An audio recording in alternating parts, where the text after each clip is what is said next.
আসসালামু আলাইকুম, সবাই কেমন আছেন? আলহামদুলিল্লাহ আমি এবং আমার পরিবারের সবাই ভালো আছে।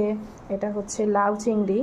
লাউটার কালারটা একটু ডিসকালার দেখাচ্ছে, এই কারণে এটা ফ্রোজেন করা ছিল এই রোজার 2 দিন আগে আর কি। আমি 2টা লাউ কিনেছিলাম, তো খেয়ালই করিনি যে সামনে রোজা। পরে কি করব, ফেলে দিতেও ইচ্ছা করে না।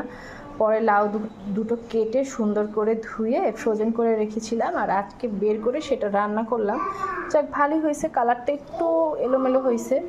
আর এটা হচ্ছে কোরাল মাছ দিয়ে আলু। আলুর পরিমাণটা বেশি হয়েছে, বুয়াকে আলু কাটতে বলছি, বুয়া আলু কাটছে, একটু বেশি কেটে ফেলছে। আর কি করব, পরে দিয়ে দিলাম।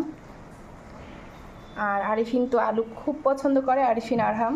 যাক, কোনো প্রবলেম হবে না, আমার মাছ থেকে যাবে, কিন্তু আলু আমার অবশ্যই থাকবে না।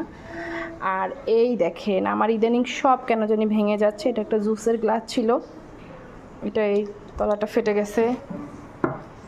আর হচ্ছে এটাও ভেঙে গেছে, এটা এখান থেকে একটা ছিদ্র হয়েছে এবং ফেটে গেছে। এটা আরহাম ফাটাইছে, ও সরি, এটা আরিফিন ফাটাইছে।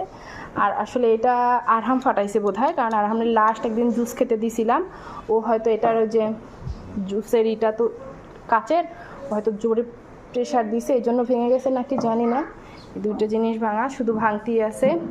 সবাই ভালো থাকবেন, আমার পরিবারের জন্য দোয়া করবেন। আপনাদের জন্য অনেক অনেক দোয়া আর ভালোবাসা রইল। আল্লাহ হাফেজ।